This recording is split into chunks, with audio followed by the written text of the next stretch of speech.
Welcome to Moments with Marianne. Allow me to interrupt your train of thought with something that may be one of the most interesting things you hear today. This is your host, Marianne Pastana, and we're here today with special guest, Kori Hahn, who's here to share with us her new book, Rituals of the Soul, using the 8 ancient principles of yoga to create a modern and meaningful life. So Kori is the founder of a community gathering place called the Santosha-Society, which is dedicated to travel, surfing, and soulfulness. She hosts numerous trips around the world for hundreds of women who study Ayurveda, yoga, meditation, and all things related to soul growth, knowledge, and fulfillment. So let's welcome to the show, Kori Hahn. Thank you. Thank you for having me. What an honor it is to have you here and to talk about this book. I'm going to ask you, what inspired you to write this? That's a good question. I didn't actually have this exact book in mind. I knew I just wanted to write more about intuition, and over 5 years, it's really evolved. And I feel in a way that I've channeled what we have left here today with this book. And I just wanted to write more. And I think that was really my soul telling me to explore myself through this creative process. But what we have left in the end result is actually something I'm so proud of, because I think it's beyond me. It really came from a place within and from source, really. Because every time I would come back through and edit it again and again, which you do many times, I would think to myself, where did this come from? So I don't know if I exactly answered your question, and I'm not even sure exactly myself where it came from or where the inspiration came from, but I'm glad to have it here finally ready to read. Oh my goodness. Yeah. Well, I enjoyed reading it. And if you said your book had a purpose, what would that purpose be? I feel to help people learn to use yoga as a way to live their life, as a way to see the 8 steps and integrate them in through little daily rituals, and not to have a spiritual science that takes over your life, but really just enhances it and rides along with you to where you want to go. And so that's what I would think the purpose is, and to get to know yoga and to use it in your own life to help you in your own personal ways. Well, you talk about the 8 ancient principles of yoga. So was this something that over the course of just your personal development, your soulful development, that you have done the research and come to these things? Is it something that you felt that when you were talking about channeling, was it something that you channeled? I do feel that way. I've studied yoga for 20 years, but and I mentioned this a little bit in the book, I feel like I was only practicing the physical form of yoga, asana, that most of us see, especially in the West, on the yoga mat, and then also meditation. So I learned Vipassana and different types of meditations, but I never really understood anything beyond that. And I had this feeling that intuition was really important, but I couldn't quite figure out how or why. And so to go in and realize these other principles, I felt like it moved me beyond kind of where I was stuck in the spiritual science to really understand the principles behind what I was doing, even on the yoga mat, even with my exercise, to have a intention behind my practice. And those came to me also as I reread the old scripts, actually, like Patanjali's old Yoga Sutras and other even more modern commentaries on it. I came to find the meaning of the 8 principles through the process of writing this book. Oh, that's just fascinating. I love how that all comes together. And it's, it's interesting because you do talk about something that you don't hear often. So when you hear about yoga or meditation practice, most of the time people do not even put in intuitive anywhere near that. So I was so excited to hear that you are also bringing this portion in because it's it seems like part of the practice. It's the entire practice, I believe. And even as I went back on the last few edits of the book, I found one sutra in the Patanjali's Yoga Sutras, and it says, all the powers of yoga can be gained through intuition.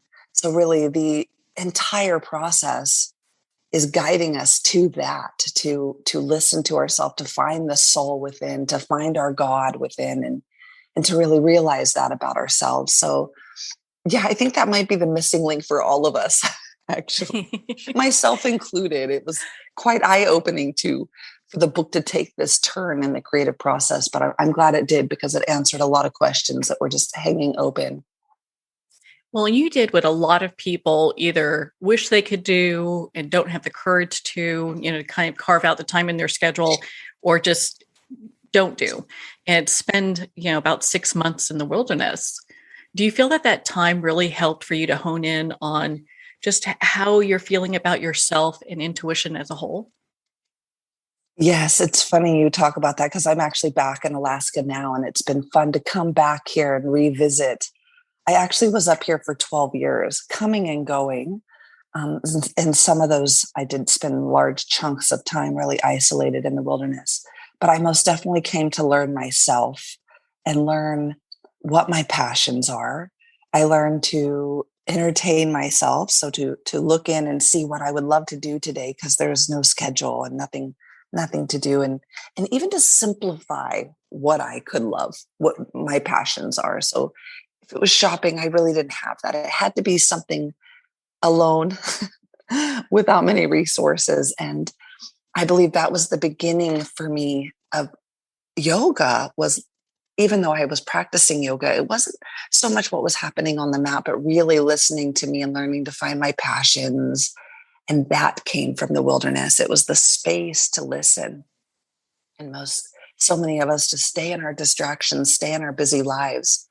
And I feel like that was what kickstarted me to live such an unorthodox life in a way, and to be able to really listen and know what it is I wanted and to go after that. I would give the wilderness and that space and time all the credit for these things that came from that moment, if that Well, makes sense. it makes perfect sense. I've Yeah. done kind of like a similar thing when I first moved to Colorado. I spent, like 5 months up in the Rockies.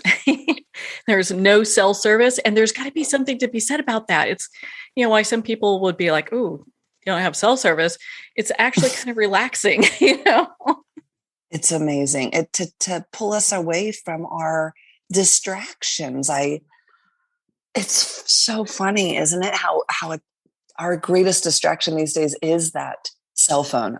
For me, even I've come back into the wilderness. My friends offered me this big, beautiful house. And my biggest concern is that I wouldn't have cell phone service, just like you just said, because, well, for a good reason, because we were supposed to be here and having these talks today. But I was so wrapped around that. I needed that so much. And I realized that even if I went and lived off the grid, I could still come back and have cell phone service and do the things I needed to do. But it's a really hard thing. It feels uncomfortable sometimes to detach that much, to not be reachable.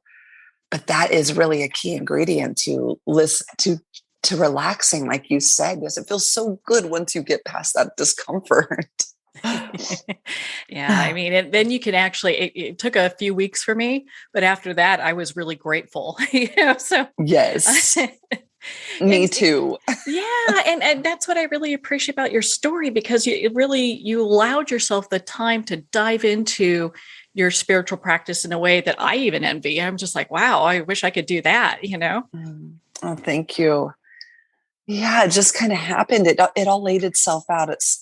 They say the universe gives you exactly what you need, and a lot of that time alone to do that, to write this book, there was so much frustration in it, and it looks like a peaceful, beautiful process sitting in the middle of nature. It must have been so great, everyone says, but it was painful because that's really learning to let go. That's learning to grieve, and I think we all can make that time and do that, but it goes against the grain in a way. So that's why we don't take that time, because we're like you just said, oh, well, but I'm gonna have to get rid of my cell phone. And that means I can't look at my Instagram and whatever else it is that we're so used to doing and distracting. And, but it is a powerful way to grow up, and spiritually, I believe.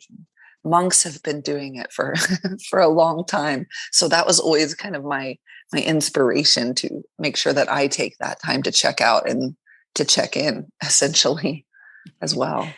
Yeah. I mean, and it's interesting when you're by yourself in situations like that, you got to get along with you, you know? So, and a lot of That's times, the challenge. yeah, Yes. that's where I think a lot of us get hung up, you know? Hmm. Yes.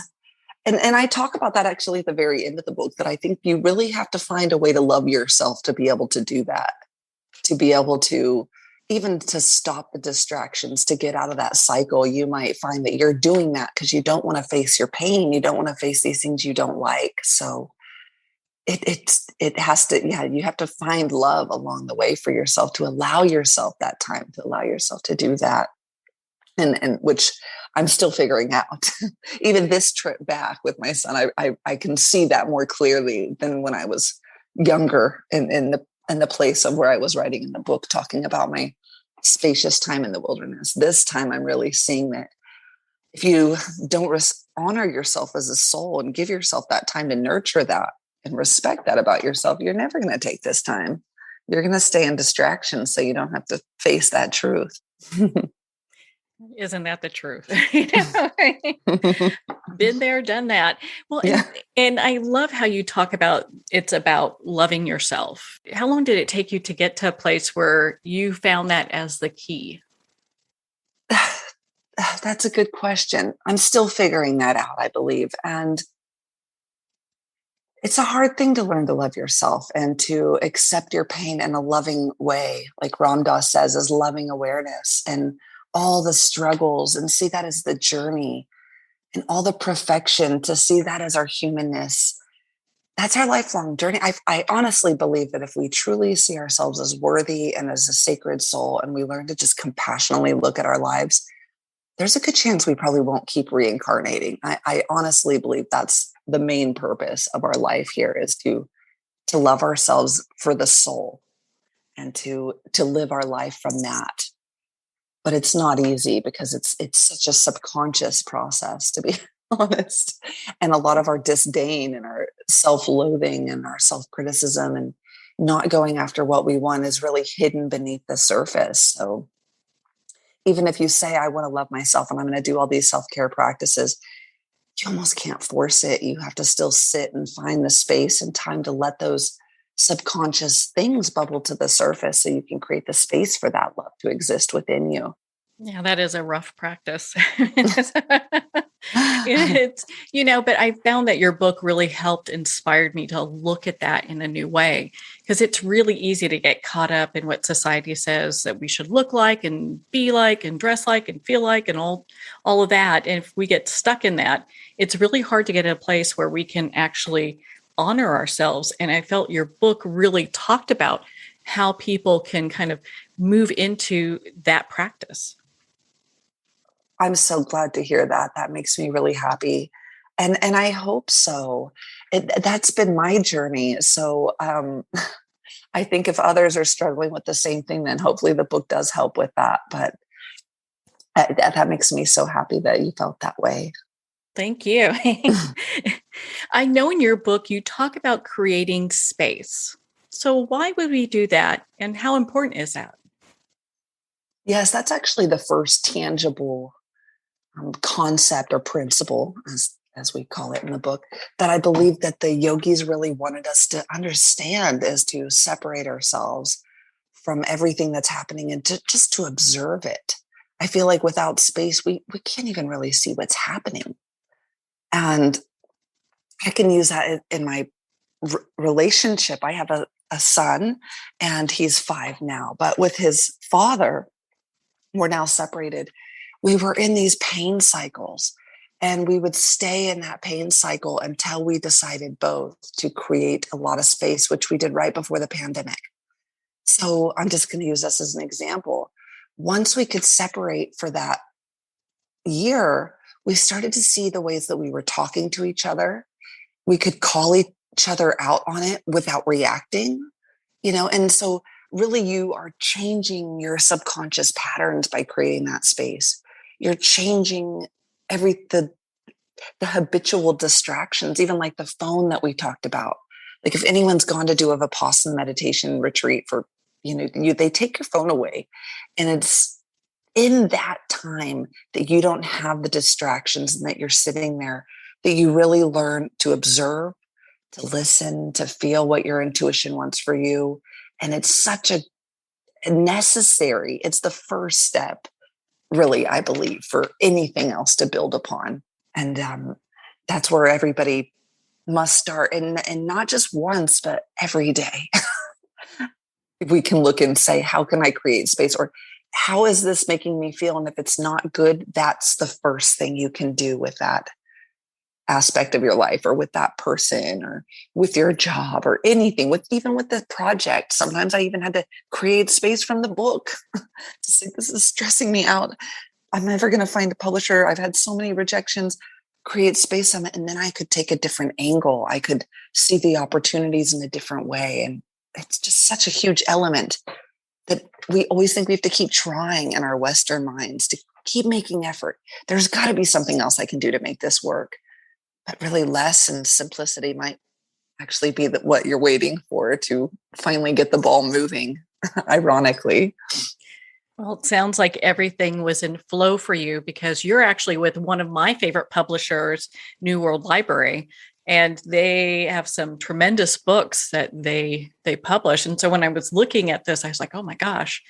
And, and to kind of piggyback on what you're just saying, you have this, this, I'm going to say, quote in your book that I've highlighted because it really stuck with me. It says, sometimes we have to stop being habitually busy in order to learn to be a habitually calm and spacious. And I'm like, ooh, I could do that. Yes. And that's exactly what we're talking about, is we have to, and even reading books, I think with New World Library's books, their books are really a breath of fresh air. A lot of their books are mind, body, and soul. And of course, they have a million different topics. So I don't want to put every book in the same subject, but I've taken actually a little sabbatical from writing in order to just read. I was so scared while writing my book that I would take inspiration and just, sometimes you forget where it came from, or it's inside your body and then you put it back on paper. So I didn't want to confuse that in my book. But I did find that most of the things I've been reading since, and a lot of New World Library books, they all talk about this space. They all talk about simplifying, minimizing, getting out of that habitual busyness that it's just so ingrained in our Western minds and way of being. And even society wants us to function that way. There's an encouragement to be more, to make more money, that this is what success looks like. So yearn for that. And especially even in the spiritual world, like keep becoming. You're going to become enlightened. And at some point, it's just like, if you ever want to be relaxed or calm, you have to make that happen now, right? Like make that moment happen. Make more of those moments happen.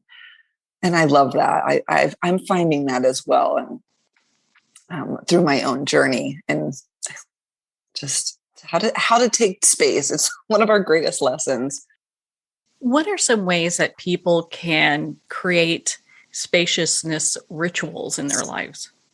I think one way I've guided my clients and my students to do this is by sitting and taking a meditation, even 5 minutes of breathing to calm the nervous system a little bit down, because that helps to tap into your intuition a little bit more.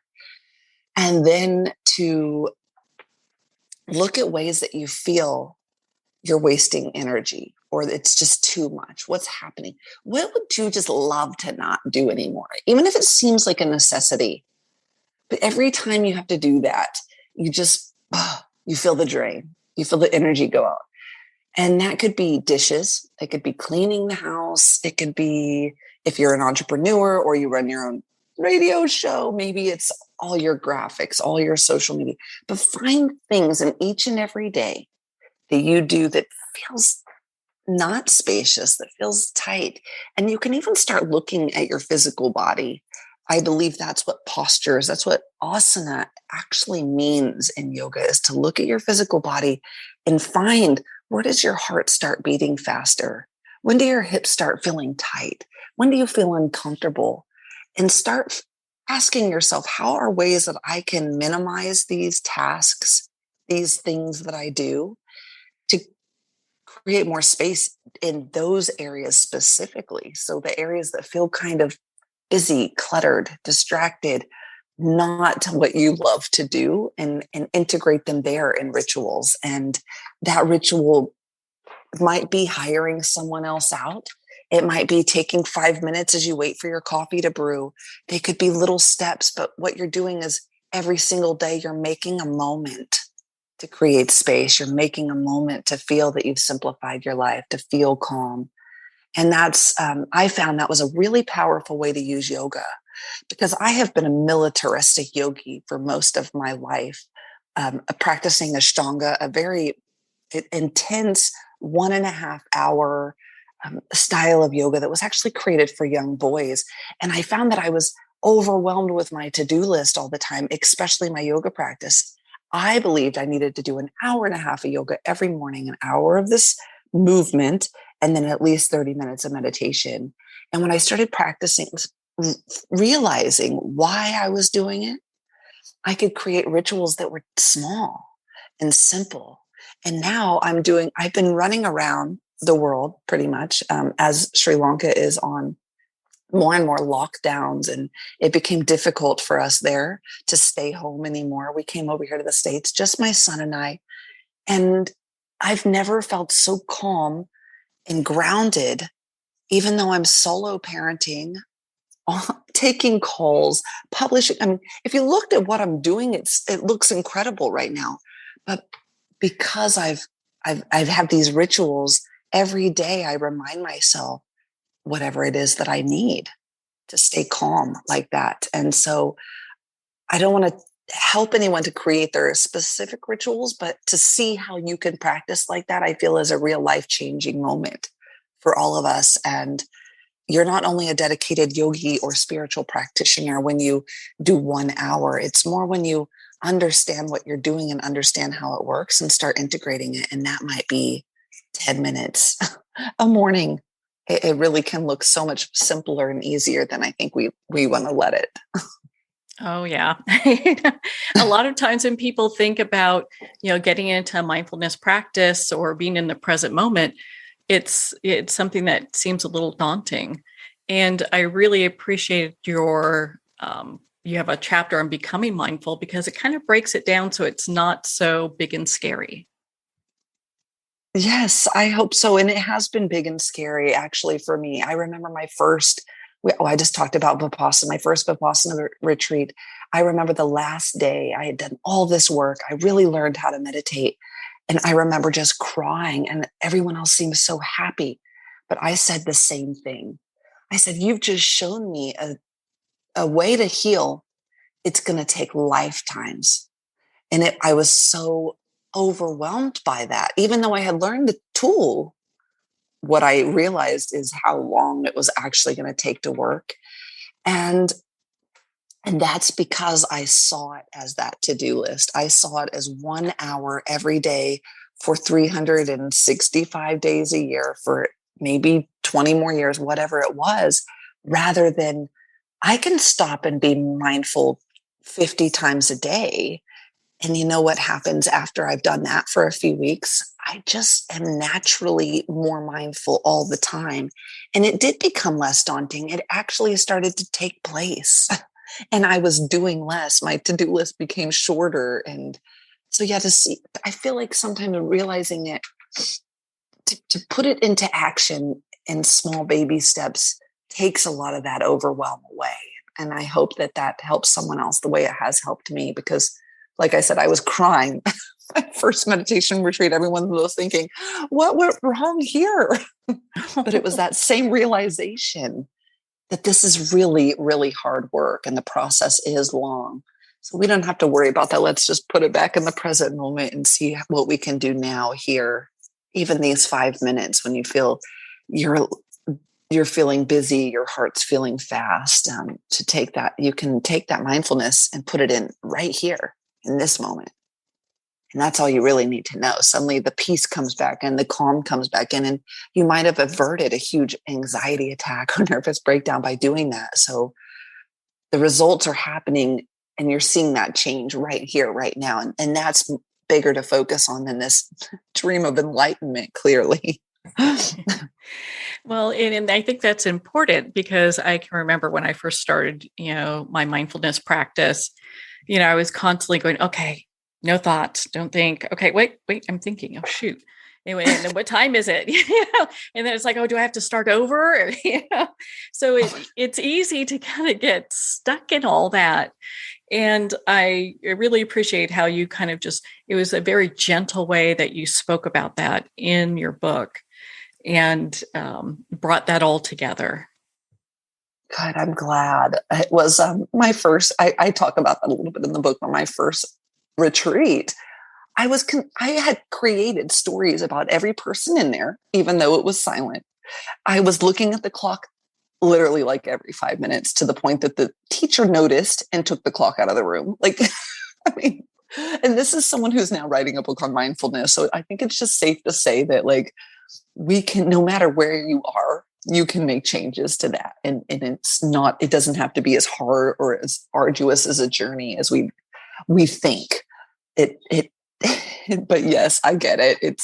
I started also really struggling to just make it happen. And now and I also now don't have the time with my son. I mean, of course I can sit and make a practice happen if I really want to, but it's hard. I found it much easier to just like make little moments happen. And yeah, and so glad that we can integrate mindfulness into our lives nonetheless, even if the journey was hard. And I'm glad that you felt that way, that I made it a little more within reach, I hope. Definitely, because you can grab those moments driving in a car on the way to Yes. work, or, because everyone has they have their lives, and they're usually overbooked, too busy, too much going on, even during this time. It's Mhm. back-to-back Zoom meetings, you have it.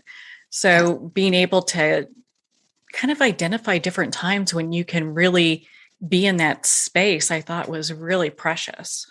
Thank you. Yeah. And it has been a game changer for me as well, honestly, to do the dishes and to just take 10 breaths right there, right then is, it's not your quintessential yoga pose. And even you don't ever have to sit in that quintessential yoga pose, but that's why I guess a lot of the inspiration too behind this book was to realize that there's such an unorthodox way to do everything, but especially that mindfulness practice. Well, I know in your book you talk about developing awareness. And I think a lot of times that kind of gets thrown around. So I would love for you to kind of share with our listeners what that is. Yeah, I believe that awareness is really taking that pause, that spaciousness that we talked about, teaching. And I'm a little bit explaining the steps we take in the book, but at first I guide the readers to create spaciousness, to just take a pause, to create a moment so we can just, um, to make time for our practice. Essentially, you're making space in your body, and your schedule in the beginning. Then we learn to create space in the mind with the mindfulness practices.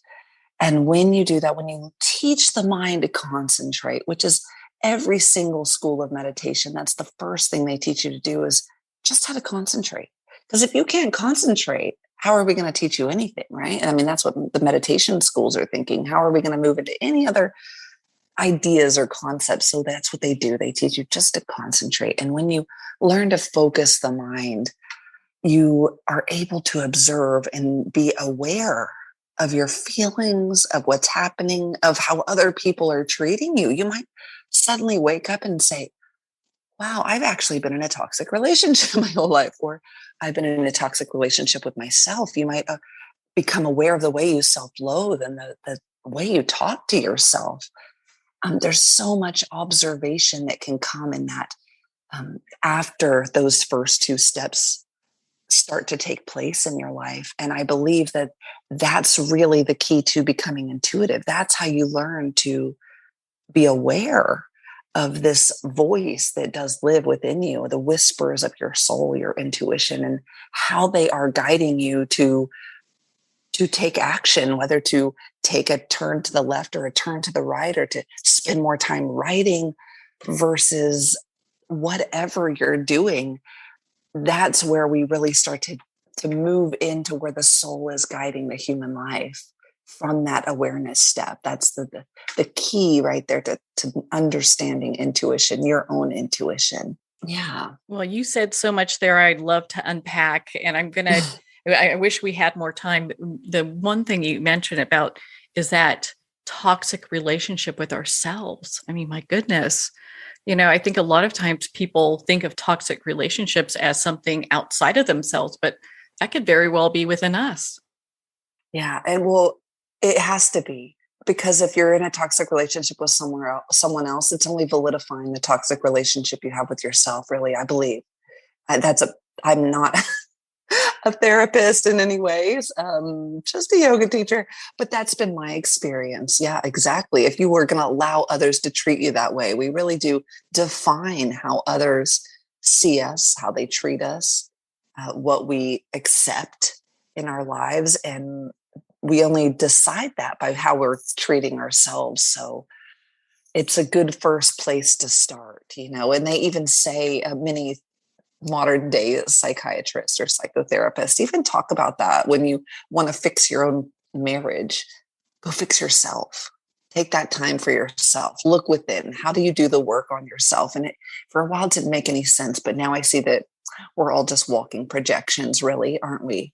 So all the drama and everything that's happening in your life, and even all the ways you can't find space or your mind is busy, these are also just ways we want to gain awareness for what's happening within that's creating without. Yeah. Yeah. Oh my goodness. Well, what a good note to end on. My goodness, Kori, Wonderful. I really loved your book, Rituals of the Soul. Thank you so much. Where can our listeners connect with you and be part of your community and learn more about your work? Yes, thank you for asking. I'm quite active on Instagram. That's my main social platform these days. And I have courses and different writing and blogs through Santosha-Society, which is my community. And that's you can find that on the website, which is www.santosha,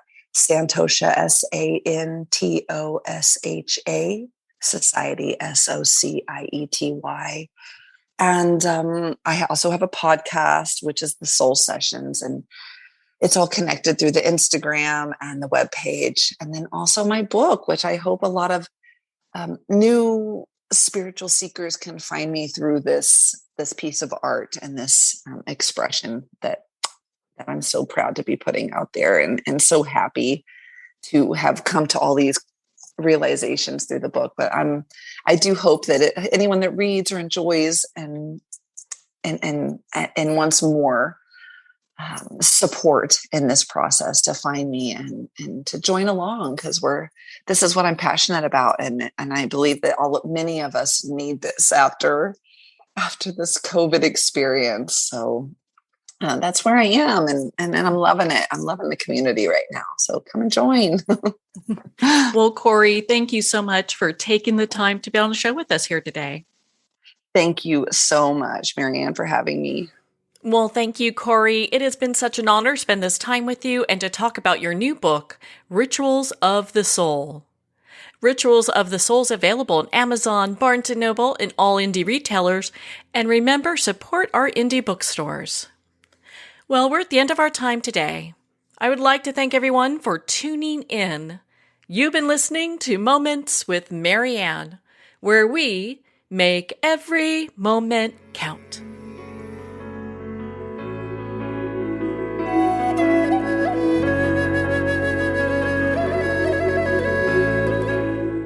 In a single moment, your life can change. Moments with Marianne is a transformative hour that covers an endless array of topics with the best of the best. Her guests are leaders in their fields, ranging from inspirational authors, top industry leaders, and business and spiritual entrepreneurs. Each guest is gifted and a true visionary, a recognized leader in her own work, and while teaching others to develop, refocus, and grow, Marianne will bring the best guest and sometimes a special surprise. Don't miss this. You never know just which moment will change your life forever. Make sure to tune in and visit momentswithmarianne.com for more information.